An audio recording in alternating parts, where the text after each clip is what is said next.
what's up, everybody? Welcome to this episode of Bullets, Barbells, and Barbecue. I'm your host, Brett.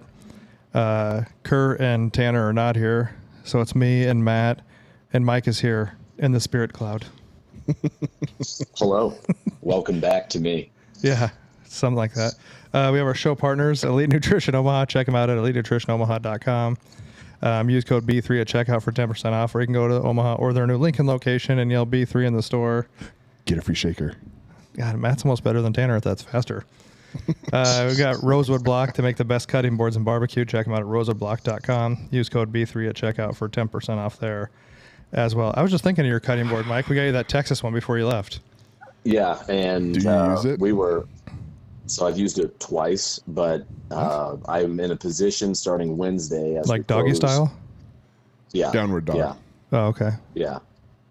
So in the position of using it a lot more because we're closing on the home on Wednesday. Nice. Which means that smoker is going to be running full time. That filth biscuit you call a smoker? Yeah, it's dangerous to use, but I still use it. And we were looking at when we were packing some things up. Courtney was like, "I'm just worried to put a knife on this thing," and I was like, "I'm pretty sure it's bulletproof, so we're going to use the shit out of it." So I don't know if there's any suggestions on how to not fuck that thing up, but it's going to be heavily used here starting next week. So like with a good cutting board, don't use a serrated knife like a bread knife, because the little teeth on that will chew it up. On that one, that's why it's kind of fucked up. Yeah, so it'll chew in there. I mean, if you can a little bit, but like if you regularly used it, that'll chew it up. If you cut up a lot of like peppers, onions, stuff like veggies that have a lot of juice in them, the juice will get in there and it'll kind of soften the wood. So then as you continue to cut, it'll like your knife will do a little more damage. So there's like prep boards, or I have like a couple shitty plastic ones that'll cut up peppers, like do the majority of the chopping if I do a bunch of peppers for that. But like just don't. I mean, the real reason I have it is to put the finished product on it and take a picture and show it to you guys. So it's hardly for like real use. Yeah. So yeah. But most of mine are for display. I use mine at least twice a day. That thing is heavy. I was talking about like if we didn't use it, I'm seriously going to put it on the wall as like wall art, but it'd probably tear down the drywall. So we just have ours kind of leaned up. One of ours we have leaned up like by our backsplash underneath the cabinets. Man, super excited to break it in though. I've made a couple Mike briskets, which is pulled pork, as you know. Yeah. And it just makes so much. But it's going to be fun because it's going to be weird though. Usually we're doing the pool thing, and we're grilling and fighting grease fires because that thing's disgusting and whatnot. But I don't have the pool built yet, so that's where we're at. So we're gonna have to tour around town and go to the Warfighter Tobacco pool, and then Courtney's brother's pool across town and do all that stuff. But it feels weird not having aqua in my backyard. Why don't you just get classy and get like a horse tank? Honestly, we're thinking about doing something very similar for the time being until everything's done. Yeah. So, yeah. When's the pool supposed to be done?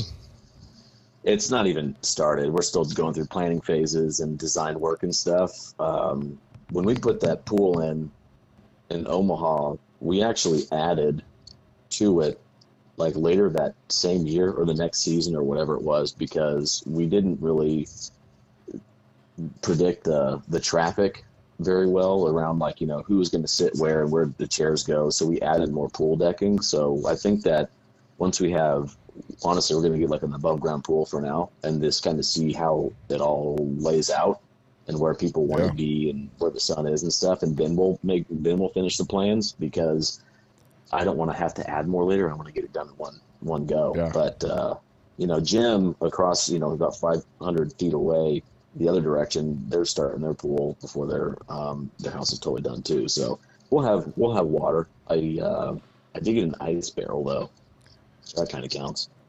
Like how did you get like the XL one? Because they have like their normal one, and then they came out with a slightly larger one, right?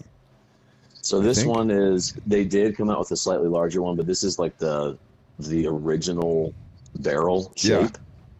And I want to say it fits up to like a 6'4", 300-pound person or something like that. So Matt, you probably can't even step in it. True. But no, I think you can. They're actually pretty large. and they give you like huge ice molds for it and stuff.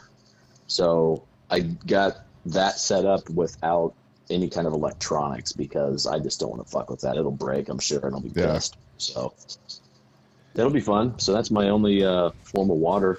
You should send that up to me so I can try it and then pay to have it shipped back down. Yeah, sure. I'm excited to use it.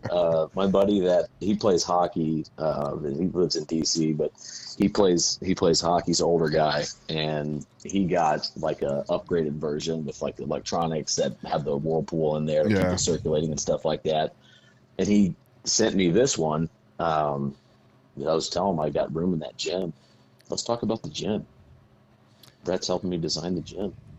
Yeah, he's got a garage gym. I shouldn't say little. It's like decent size. Yeah, it's an upgrade. You can put like your Pilates stuff in there? Yep, I sold my rack and I got a bunch of Pilates machines. Fuck yeah. Bosu balls.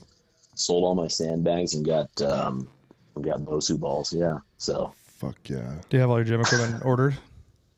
Yeah, I do. I have it's funny right now, I have a rental garage full of Titan equipment that I haven't put together yet. So, I've got like a deadlift platform in there, chalk bowl, handful of other items. I can't even remember anymore, but it's planned out and, there's plenty of room. I was on FaceTime with Brett a couple of weeks ago to kind of look at it and talk about the layout and things like that. And, you need some significant amount of space to have it ran correctly if you have a full rack in the garage. And I've always gotten away with having tight spaces and, whatever. And it was doable, but it wasn't optimal. So everything's kind of laid out pretty well in my head and on paper. And, as soon as we close, our first order of business is I want to build the rest of that shit, put it in the garage and start putting some new things together. So I got a chalk bowl too with wheels on it. That's pretty cool. Because you need to wheel it around that massive garage space? Yeah, it's gonna be chained to me. So like one of those IV drips in the hospital. You should have no chalk in it, but because of you, it should just be full of bottles of ammonia. Torque. Yep, just bottles of ammonia. Just an ammonia bowl. Yeah, just have the bowl full of ammonia with like a lid on it, so you can open it up in the whole garage. Just because like a platter at a fancy restaurant. Yeah. That sounds amazing. Just wafting it around the gym. Oh, speaking of that, not to get too crazy off course here, but Clint Darden's here in country. Did you know that? I saw he was with Juji, but wasn't that at his place? That was in Cyprus. He is now here. He landed 4 or 5 days ago. Like he's moving here permanently, or he is? No. He's visiting for like 2 months. Okay. So I'm gonna go to Kentucky sometime between July and end of August and train there for like a Thursday, Friday, Saturday, Sunday, come back, later Sunday, something like that. So that'll be fun. That'll be cool. Nice. He did a podcast with Juji that's out there too in Cyprus, so that'll be out there. Whose idea was that? Was it Juji's idea to go there? Because Cyprus is like the fucking middle of nowhere. Yeah, it is. It was his idea. They've been talking. Is that like, is it? It's not Italy. It's Greece. Greece. Damn it, I knew it was somewhere. Yeah. I knew it had something to do with the mob. Yeah. So it was really fun watching Juji train with him because, Clint trains like at 2-3 o'clock in the morning and stuff. And I can't imagine being Juji and flying, 13 hours, no, probably 25 hours to get there and try to eat and sleep and recover and train. And you're not staying in luxury accommodations, staying at Clint's place. No, yeah, exactly. I'm pretty sure probably slept on the tile floor. I can't confirm that, but because Cyprus is like a second world country, right? Not quite a third world. Yeah, it is totally. Yeah. So he sends me a message. Hey, buddy, I'm gonna need a couple days here because I just trying to get my bearings right, and I knew it was him just because of what he said, but the number came through with like a U.S. number, and I was like, "This must be Clint's burner phone." And he was like, "I got rid of I got a new a SIM card for my phone, so I got rid of the communist number for a couple months." Nice. A lot going on. Yeah. Speaking of training, we were talking about. There's a question out there I've seen about training 7 days a week pros, cons, goods, bads. Should you do it? Should you not do it? I think training 7 days a week, I guess it depends on what it is. You know what I mean? If you're going to weight train 7 days a week, like you got to really have that mapped out. Yeah. It's like, can you recover from it? Yeah. And what are you doing? Like actually, because I just watched a thing. Mike Israel did his ranking of Dorian Yates and Dorian Yates' training style. And Dorian trained 4 days a week for 45 minutes. And he looked like what he looked like. I mean, he basically reinvented bodybuilding with his look. So do I think you need 7 days a week? No. But that was also like when you were doing 75 hard. I mean, you guys both did 75 hard. I mean, Mike said he did. I didn't see it, you know. But in fairness, I got through it the first try because I'm not a bitch. Well, you know, one of my big downfalls with it is, and it's not a downfall, I shouldn't say, because I mean it's a great program. Just working out for 45 minutes, like I would have to be like fucking around to work out for 45 minutes. 7 days a week. Yeah, it did get tough.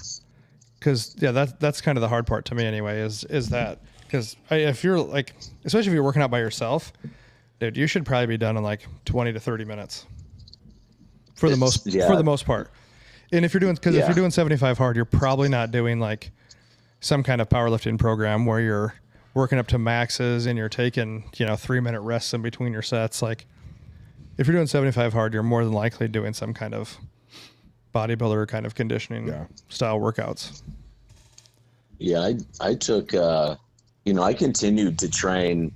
Like there was 4 days a week where my training session was over 45 minutes because I was training powerlifting and strongman. So the other days were largely bodybuilding, functional movement type stuff, if that's even a word anymore. I'm not sure. I don't even know if it's the right word, but more movement, agility stuff, like strongman type stuff, carrying stuff, whatever. But and then rucking. And then some days I would do like 2 rucks, which can really beat you up if you do that over, 75 days, 2 times a week like that. But you can always figure it out. I think that like the Dorian Yates thing, 4 days a week, imagine how hard he was training for 45 minutes those 4 days a week. He wasn't fucking around for 45 minutes. Right. Like he was killing himself for 45 minutes. Right. That's just it. Like if you were to look at the 2 extremes, you have 4 days a week, or even 3 days a week, but even 4 days a week is like a pretty aggressive training split to think about, like the muscle groups that you want to hit. Like if you think about the usual powerlifting program that I've seen most of the guys do around here is a 4 day a week split, right? But most of those people are training like an hour and a half or so. So if you think of condensing that down to 4 days a week and working out, you're training actually 45 minutes on average, your intensity is through the roof. Like you're not getting a lot of sets in, right? But you've got to be going to absolute failure. So I do have, because I was looking at it last night, I do have Dorian's heavy duty routine that he was doing. That would kill most people. So like his day 1, he would do delts, traps, triceps, and abs. And he would do, because he did his HIIT style. So he would do 2 warm-up sets of 12 to 10 reps, which he said your weight would be 50 to 70% of your working weight. And then you did 1 set of 6 to 8, which would be just barely past failure, like slightly assisted on your last reps. Mm-hmm. But weirdly enough, he does, like for delts, he does 3 exercises. For traps, he does 1. For triceps, he does another 3 exercises. And then abs, he's doing like 3 exercises. So he's not doing like some obscene amount per. Yeah. But the reps he's putting in are going to be hard and heavy. But everybody says he did 1 working set, but his warm-ups were also pretty handily. Yeah. But if you take that and you look at the intensity that has to go into a 4 day a week training split, even if you look at your normal 4 day a week training split, people think of, you're probably getting in 15 to 20 sets. Yeah. total, in that training set. And if you do that 4 days a week and you have some intensity, cool. If you were to try to keep that same volume and do that for 7 days a week, unless you're extremely gifted and enhanced, like you're going to get crushed if you're actually training hard. So if you're going 7 days a week, your overall volume per day has to be pretty low. Now you could still have relatively high intensity for those, maybe 2 or 3 exercises that you're doing. But if you're training an hour and a half, 7 days a week, I don't see how anyone is going to make gains beyond, like, if you're a beginner, sure, because like you're adapting. But if you're any kind of intermediate and beyond, and you're going 7 days a week with that much volume, there's no way you can recover from that. Well, that's what I think. So there's 2 things that I think are really, if you look at 7 days, there's first part is like mentally, some people just really crave going to the gym and want to be there for like mental health purposes. I totally get that. Like doing something every day. Yep. And the problem with, I guess, enjoying it too much or forcing yourself to do that or whatever it is, even if it's for like some mental peace. I mean, it helps me so much mentally to train and do something every day. And what I found though is that if you're in the mindset of, you're training powerlifting stuff an hour and a half, like honestly, if you like warm up and you do your competitive movements and then you train your accessories hard, I mean, 90 minutes, it's a little long, and I think it can be a little shorter, but it's pretty common. And what I think that if you're going to stretch that across 7 days, just because you have to get to the gym because it's part of your routine, then you should do your competitive movement, maybe like a primary accessory, and then push all of your other accessory movements out to its own day, right? Like, yes, you're only doing maybe 2 or 3 exercises a day.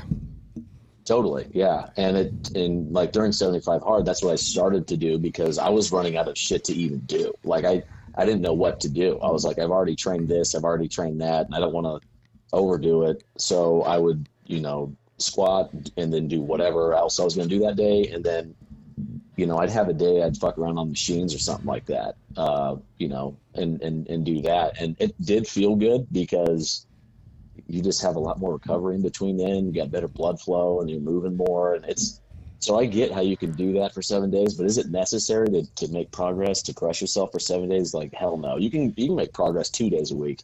Right. But if you think about like time constraints and volume, and I'll say like, I've learned a lot on programming splits over the last 6 to 8 months, looking at the RP training app and like how they do their splits. Cause everything before then was always like a powerlifting focus. And I was like, oh, it's 4 days a week. And a lot of stuff was archetyped off of Westside and how Westside did their splits. And like, that was always the foundation that I went back to. And so and then if you try to extrapolate that into like a bodybuilding one, it's like, oh, I do chest on this day.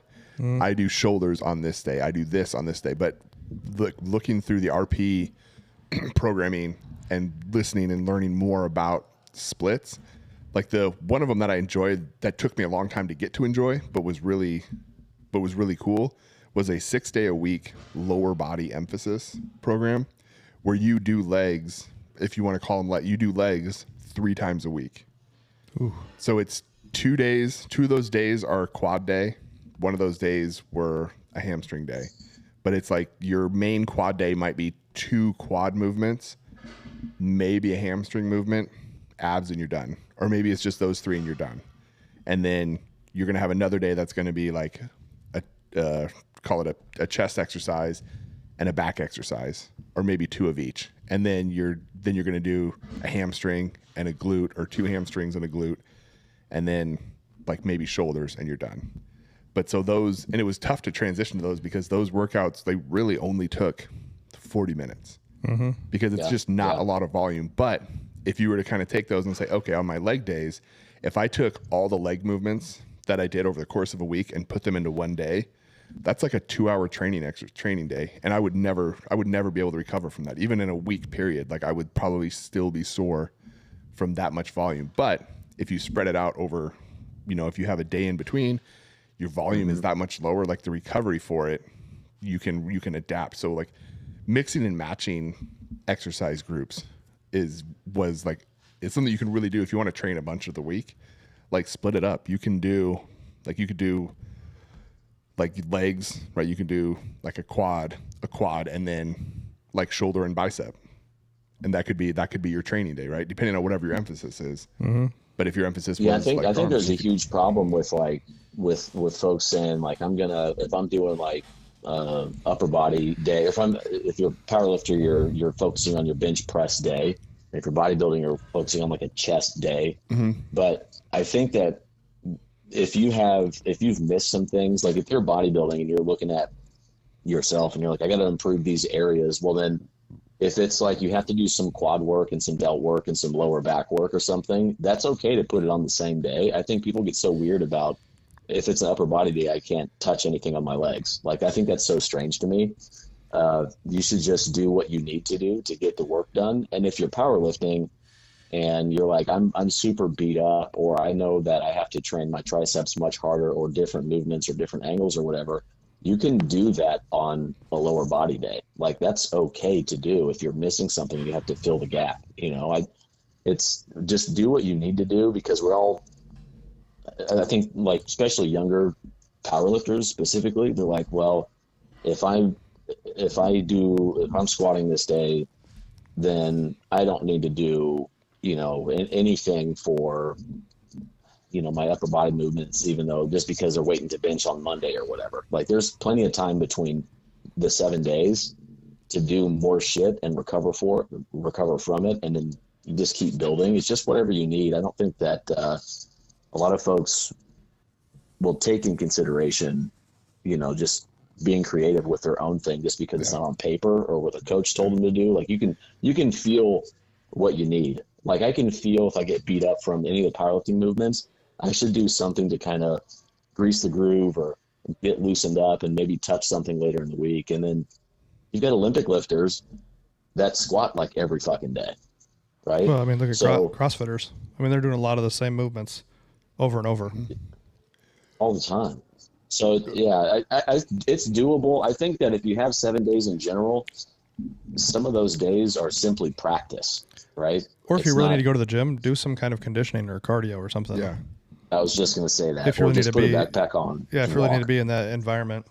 Yeah. And, the recovery, and that's one thing, like when I was watching some of the Dorian Yates stuff, it's all the recovery. It's something like, and Ed always said, it's not what you can do, it's what you can recover from. It's just as important. And when you were talking about doing, mixing an upper body with some lower body stuff, I think that obviously when you write out a program, especially some people like Ed or Dorian, somebody like that, I mean, you're writing your workout for efficiency. You know what I mean? You want to get the most out of it. Exactly. But like Louis always said, you can train those smaller muscle groups multiple times a week because recovery time is so much faster. Mm-hmm. You know what I mean? Yeah. But Dorian had an interesting, I was watching some stuff and he was talking about people changing exercises. And he was like, you don't really ever have to change an exercise. He was like, your body doesn't know if you're squatting or doing leg press. He's like, if you're trying to train your quads, your body doesn't know. He goes, are you doing leg extensions? As long as you're getting the stimulus to change. Right. He's like, your body has no idea. He goes, now if you want to for your own mental purpose, but he's like, don't ever think you have to or you're not going to get gains out of it, which you didn't really think about that because everybody always talks about like, every 3 to 4 weeks you should change it. And that's cool because it's something new. I think it keeps them interested, keeps the variety there. Definitely. Yeah. And that's great, but he just put it out there. He was like, like you look at, Arnold and those guys, they had minimal equipment. Some of the strongest people from back in the day who the drugs weren't as prevalent. They were still using, but not to the amounts people use now. Yeah. With minimal variety of equipment. Right. Like Bill Kazmaier. And those people were still enormously strong. Yeah. But he was, and that's where Dorian's like, but if it's going to mentally like fuck you up, like you can't, I just can't go squat again today. Do one more barbell bench. Like I'm just fucking done. Yeah. and you have the ability, but even like when I first started really like getting into training, I was lifting in the basement of the house I rented in Harlan. And I just had. Did you have the sand-filled plastic weights? No, that's what that's when I invented the floor press. I don't know if I saw that on the internet. Yeah. I don't know if everybody knows that or not, but I invented the floor press at my house because I didn't have a fucking bench. And then when I did get the bench, it's where the arms were really close together. So if you put weight on it, you had to hold the bar. Dangerous. So yeah. But no, I had like I had like a Gold's Gym bench, but it was really cool. You could bench out of it, and then you could go on the backside and you could squat out of it. Nice. And then have like the quad extension in the front of the bench press. And the lat pull down. But if you try to do the lat pull down, the cable tried to like burn your wiener off because it was like right there as you were doing it. You know what I mean? It was like right up in your fucking raw steel cable on the cable. But yeah, but my point that there was not variety. You know, you could do you could do a close grip bench or you could do a regular bench, which is funny. I didn't floor press when I had a bench because I never knew that was an exercise after I invented it all those years ago. Or you could do a dumbbell, but with the old homemade dumbbells where you had to put the weights on there. Well, by the time you're getting heavy, you're trying to do it with like a 25 and some shit, or maybe like a 45, and you can't do anything with that. And then, then I bought like one of those cheap plate loaded like lat pull downs, but still, you're still limited. Mm-hmm. I basically had 4 exercises that you could do off those machines. You know what I mean? And I later got a trap bar, so I got some variety that way too. But muscle confusion, if you will. Right. I think like West Side, and people take West Side and like changing exercises, but that's more to prevent wear and tear on your body from like you're doing that max effort. If you max effort a competition lift, like that's so much wear and tear on your body. That same thing over and over. Yeah, it's just you just can't handle that. But if you're doing your hypertrophic training with, good form, decent weights and some kind of volume, like something more than 6 reps, like you can handle that over time. Like the wear and tear shouldn't be that much on your body. You're still going to have of it, but I still really feel like the conjugate is the best way to structure programming for combat sports awesome. It gives you so much freedom. Like, or firefighters, police officers, operators, anything like that, because you're never going to be so beat up where you can't do your fucking job and survive. Well, and looking at Westside, they changed the bars, but they still did the exercise. They were still squatting. So I think people look at it weird. Like they still always squatted. Yeah. They just changed what they were squatting with, and that changed the mental and physical capacity on the body. And even if you look at their accessories, they kept those for like 4 to 6 weeks. And I think the problem with accessories sometimes is when you train with your friends, everybody does the same accessories. Well, if you're not all weak in the same point, you don't all need to do the same accessories. Right. Yeah. When you're looking to bring up weak points for training. Yeah. Because if some person can't lock their bench out and the other friend can't get the bench off their chest, well, they're not weak in the same place. Yeah. Yeah. That's why I know that powerlifting, as much as it is a individual sport, if you're training in a group, and just the mentality around the whole thing, it's very much a team sport, really. But why I still prefer to train by myself, because I don't have any conflict of doing trying to follow the person in the group that might be stronger to do their accessory work, where I just know that it's not going to pay off for me as well as it does the other guy. I learn from them, and I love training with people that are stronger than me because I learn from them. But I do know that if I just do what they do all the time, especially in accessory work, focusing on that, I just might not go anywhere. Well, I think the groups are great for like when you're training in powerlifting, you're training your max lift because you push each other. Mm-hmm. Exactly. But then, in some of your accessories, you can still train together. If you're doing your max bench day and then you're going to go do some dumbbells. Well, sure, everybody can use some dumbbell work. Like that's not absolutely. But maybe I'm going to go do a bunch of tricep extensions, where maybe you're going to go do some more rear delt work because in lat work because you have problems coming out of the hole. You know what I mean? So you just got to figure that out, and that's where, weirdly enough, everybody always calls it like meatheads, but there's a real science to it all when it comes down to it. If you're just trying to work out for 7 days a week just to be in shape, oh yeah, you can do whatever you want. It doesn't have to be as sciencey, but break it down like, only maybe break it down to 3 or 4 exercises a day. Yeah. And I think to the volume thing, if you're going to get more out of training 30 minutes a day, 7 days a week, then you will be trying to get an hour and a half or 2 hours in twice a week.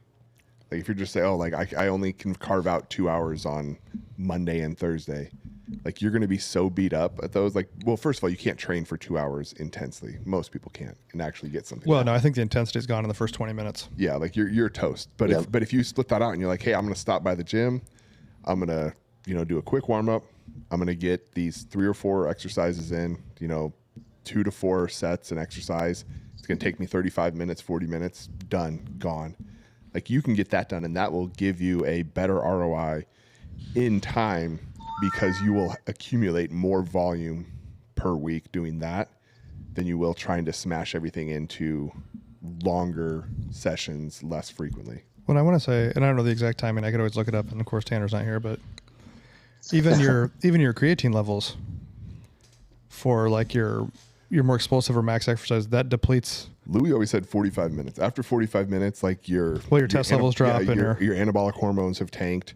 Your ability to produce like maximum force. Well, yeah, I think the creatine's even like maybe faster than that. Like if you're lifting consistently, I would guess in the first 20 to 30 minutes, your ATP levels are probably tremendously low.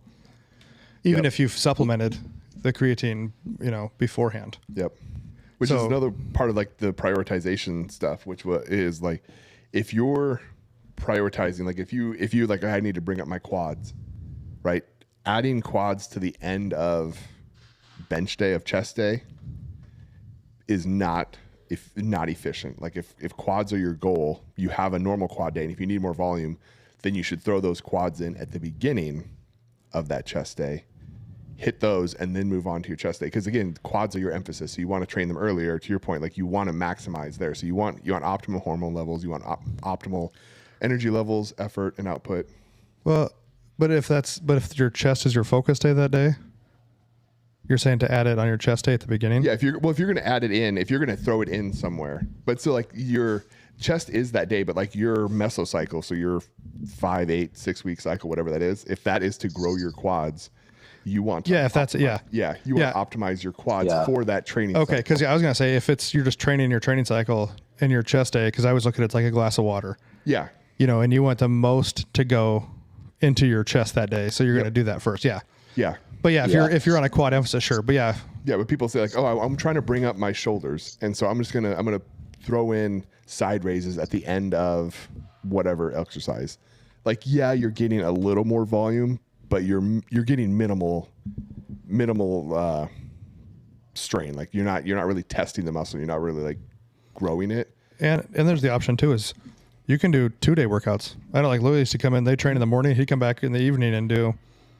Yeah. And do other stuff. So if you're like, where I'm just here all the time, or you have like a home gym like Mike, go do your chest workout and then come out later on that evening after you've eaten and you've rested and blast fucking quads all you want to. Yeah, there's definitely a couple things here. I think it's funny that there was a few times working with Clint that I would have basically 8 weeks of whatever the strategy was, but no matter the day, I would always do 200 banded triceps. I do whatever for abs and whatever for hamstrings. It didn't matter what movement I was doing that day. And I think that's an adoption from Louis talking around GPP, right? Is touching those areas every day, no matter what you're doing. So I was even if I'm squatting, I'm doing 200 tricep, banded push downs or punch downs or whatever. Well, it's because your elbow, even in squatting, your elbow takes so much abuse in squatting, holding the bar. Yes, it just exactly. Which that's a whole other area that we started to explore. Kind of. Oh, I'm sorry, Mike. I'll let you finish your thought. No. Yeah. So I was just going to say like that started to really compound over. It was very hard for the first 2 weeks. Like I just always felt like I was just kind of sore. But then it goes away, and then it felt like I could hold for example, doing hamstrings every training session, I could hold a better starting position on a deadlift just because I was just more conditioned to hold that position better. And it just really starts to help over time. And then personally, my elbow health I always have to watch out for it because I broke my arms skateboarding twice, both of them. Fucking and yeah, totally. But it helped like the tendonitis and stuff like that, or whatever I would have that would be issues, and just the blood flow and things like that. So there's just things that you can do just for health that you don't always have to think that I'm just going to get massive triceps, but like I'll just generally, my elbows will feel better, I'll move better, right? Well, and if you're maybe using some substances, in your tendons and ligaments, helps. your tendons and ligaments BPC don't have 157. your tendons and ligaments don't have the blood flow that your muscles do. So if you're taking some anabolics and the muscles growing faster than the tendons and ligaments, Yeah. doing those high rep things will get that blood flow in there. And that was something that we started Absolutely. to experiment with kind of towards the end before, I think right before Drew left. We worked in for probably the last year we spent messing around with that, because that was the thing from Louis was like, hey, do all these volume, do all this really high volume, lightweight stuff for like joint health, for the tendon health and stuff. And so we started doing that, and then I was like, Jesus Christ, like my elbows actually got worse. Like my triceps just hurt all the time. Like my tendons felt like But they your would tear joints off the are bone. frail. Let's be honest. They are. And so we started going around, and then Dave Tate happened to do like a table talk training session where he went through that. And when he was explaining that, I was like, holy shit, no wonder that's so. When he was talking about like if you're doing lightweight, just we'll call it tricep extensions for tendon and elbow health, you should never get a pump in your tricep, because as soon as you do that, now the muscle's working and it's putting tension on there. Like what you should be trying to do is get a pump in your elbow, which is really fucking weird. And like when it happens, it's very strange. But like you should never feel like your muscles are working when you're trying to get that tendon health. So same thing like with, I know I brought in a pair of those like 10-pound ankle weights and would just sit on the reverse hyper and do like 150, 200 a leg extension. Yeah, you're talking about minimal weight. Like just minimal weight, like really controlled. You want to just go through and like you want to feel the pump in the joint and around the joint, but you don't want that muscle to actually get sore and get pumped.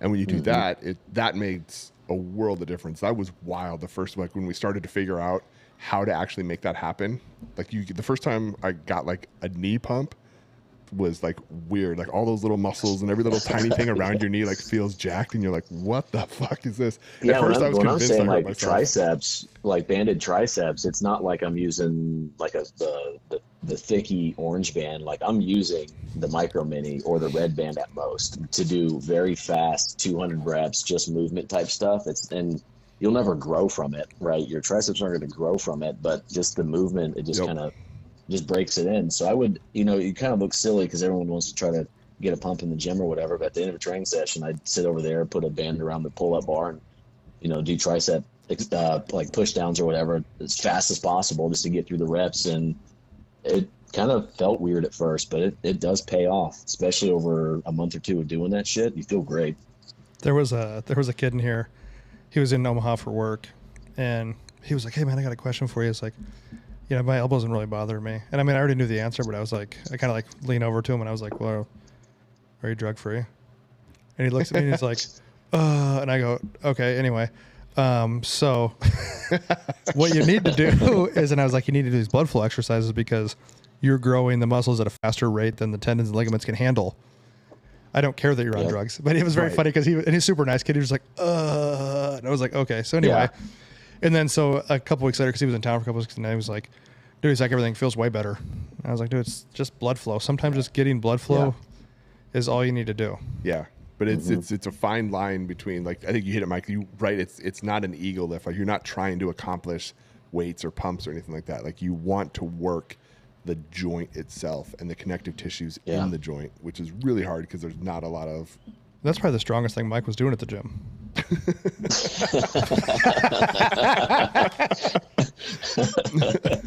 He's at curves with the band, crushing it. The fucking ladies are looking. I had to pop into Planet Fitness to get a tricep or tendon pump or whatever you want to call it now.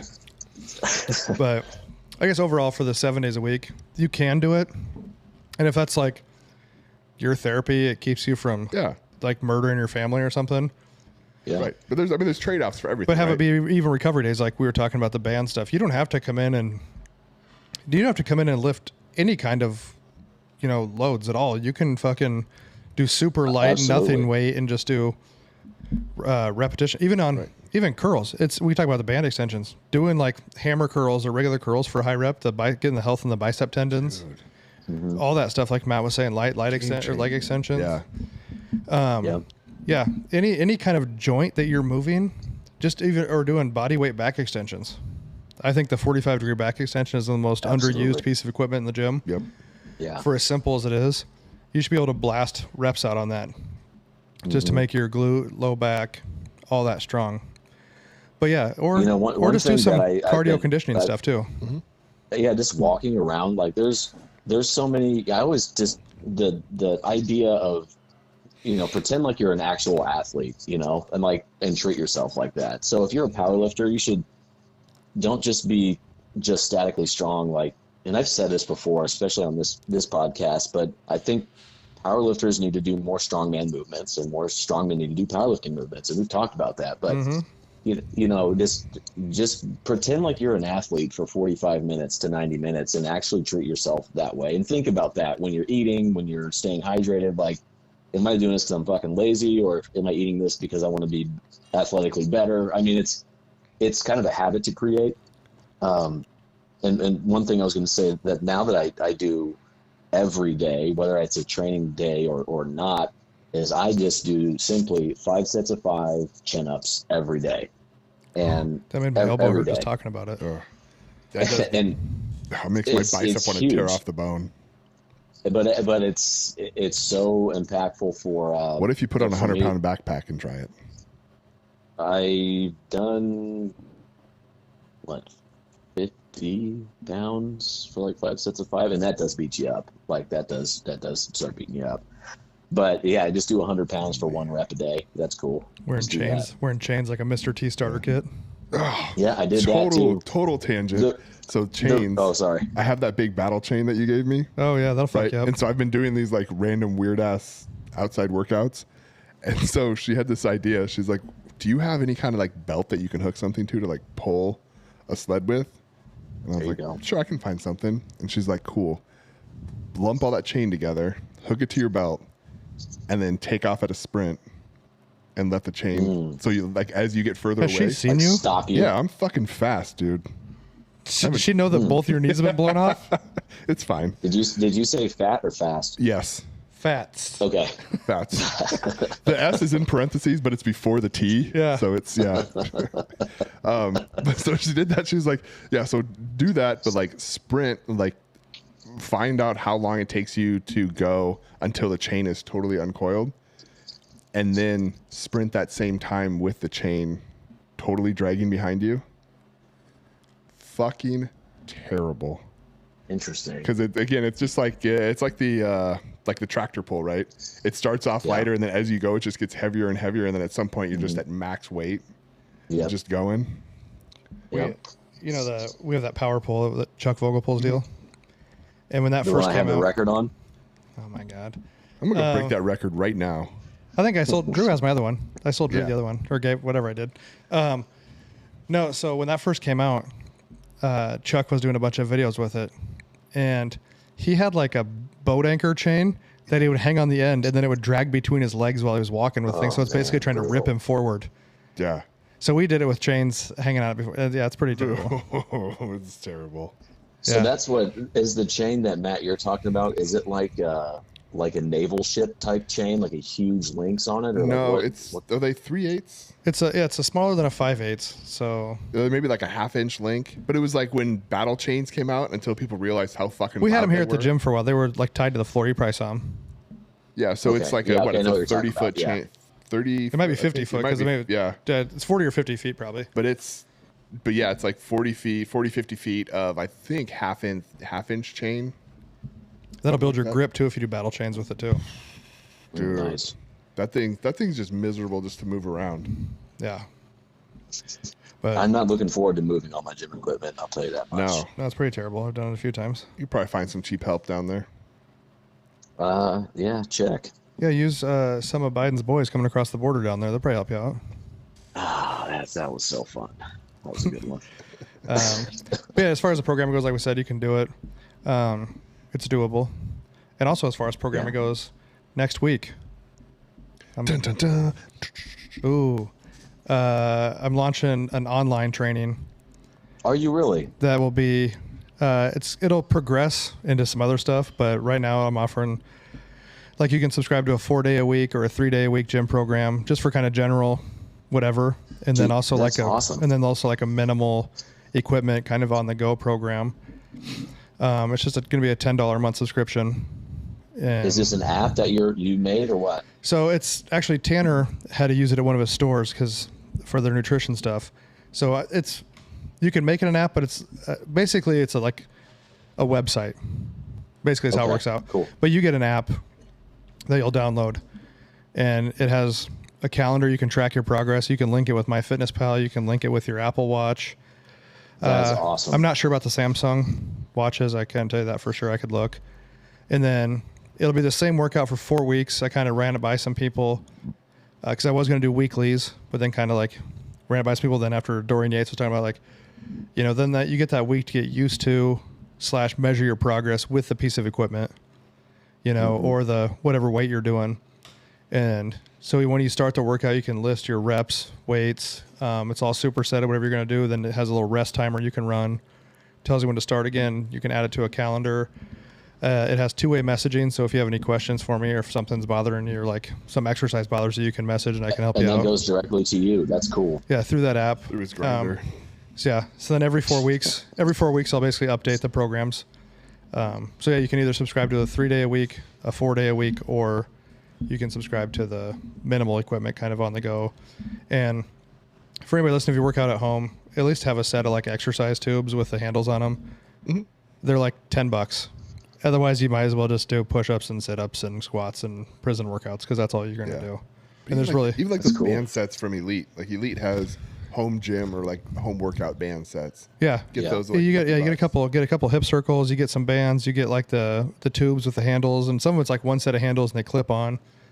You can get that shit like at Walmart for like $10. Like this isn't like groundbreaking material or it's going to break the bank. So, but yeah, That's I think fun, my plan is to launch that on Monday. So by the time this comes out, it'll be out. I'll have the website probably on our podcast page and on our Omaha Barbell YouTube or Instagram page. For powerlifters, Brett, do you have programming for powerlifters to pick this up and go? I've got Simple Strength on there, but I don't have it ready to go yet. So these are just like 3 and 4 day a week kind of general workouts. That's awesome. And so like the 3 day a week, you get an upper body, a lower body, and then a full body workout day. And I kind of have a description where you can run, change the rep schemes for kind of what you're looking to do. And then the 4 day a week is a little more structured with some actual like specifics. And if you have 4 days a week, so that's broke down a little bit more. But that's the plan. We'll see what happens with it. Hopefully people think it's cool. Like I said, I wanted it to be affordable. I thought $10 was pretty. $10 is fucking dirt cheap. And Matt, we kind of looked because Matt has the RP. We kind of compared it. And actually, the other thing too, one of the big things I left out. Almost every exercise has a video. It's not me. I apologize for all of them. But it does have instructional videos. If you don't know how to do an exercise, they have a video you can click on that's right there with the exercise, which I think is huge. So if you don't know what you're doing, that's great. But what was the only thing with the RP when you could kind of pick your exercises? Like it would say an upper body exercise, bicep exercise, whatever it was, and you could pick. It doesn't have that, but you can, which we found out does both. You can, if you say you do the whole workout I give you, and then you do an ab exercise or something, you can add the exercise at the end of your workout, and then you can also make a custom exercise that you did or description to it. So it's got quite a bit of freedom in it. But yeah, that'll be out in the next week. And actually, when this comes out, it'll be Wednesday, and the 4th of July will be the following day. So freedom. Yeah. So everyone have a great 4th of July as well.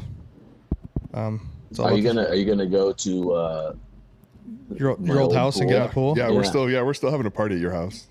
Okay, good. That's great. They'll love it. Yeah, you should. Yeah, you told me that guy's an asshole now, though. He is. Yeah, and he's a CrossFitter.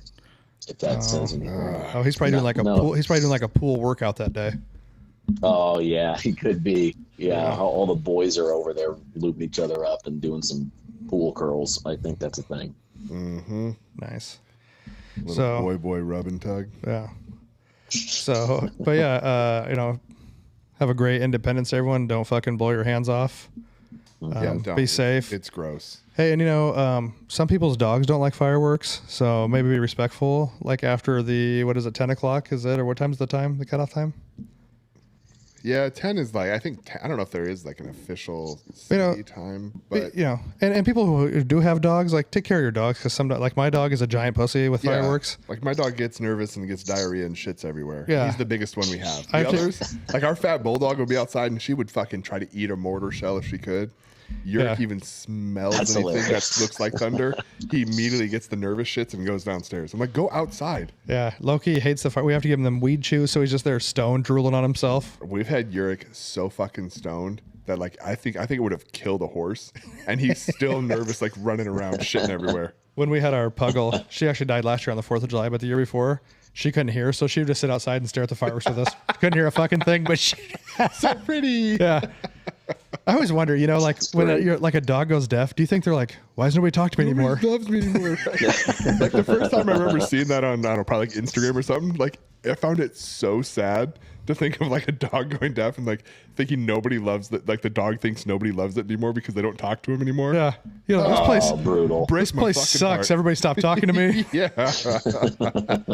But, yeah. So that's what we got for that one.